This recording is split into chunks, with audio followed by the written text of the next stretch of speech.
વડાપ્રધાન નરેન્દ્ર મોદીના વ્યક્તિત્વ અને સિદ્ધિઓનું ચિત્ર પ્રદર્શન ભાજપ દ્વારા કરાયું હતું, જેમાં કેન્દ્રીય જળશક્તિ મંત્રી ઉપસ્થિત રહ્યા હતા.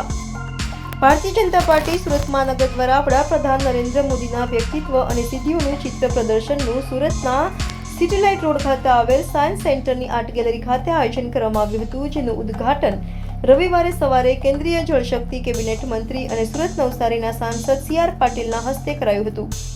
તો આ પ્રસંગે ભાજપના પદાધિકારીઓ, સાંસદો, ધારાસભ્યો, કોર્પોરેટરો સહિતનાઓ મોટી સંખ્યામાં હાજર રહ્યા હતા. વિશ્વ પુરુષ આદરણીય વડાપ્રધાન શ્રી નરેન્દ્રભાઈ મોદી સાહેબના જન્મદિવસ નિમિત્તે રાષ્ટ્રીય ભારતીય જનતા પાર્ટી દ્વારા સેવાકીય પખવાડિયું યોજવાનો નિર્ણય કરવામાં આવ્યો હતો.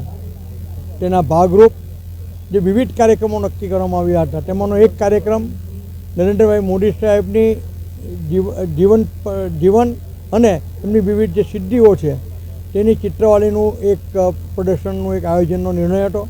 આજ રોજ સુરત મહાનગર ભારતીય જનતા પાર્ટી દ્વારા એક ચિત્રવાળીના કાર્યક્રમનું આયોજન કરવામાં આવ્યું હતું, જેને આ પ્રદર્શનને આદરણીય કેબિનેટ મંત્રી અને ભારતીય જનતા પાર્ટીના પ્રદેશ પ્રમુખ શ્રી શ્રી CR પાટીલ સાહેબ દ્વારા ખુલ્લું મૂકવામાં આવ્યું છે. સદર પ્રદર્શન 2 દિવસ માટે ખુલ્લું રહેશે. મારી સુરત શહેરની આમ જનતાને વિનંતી છે કે આપ આ ચિત્રાવલી અવશ્ય નિહાળો.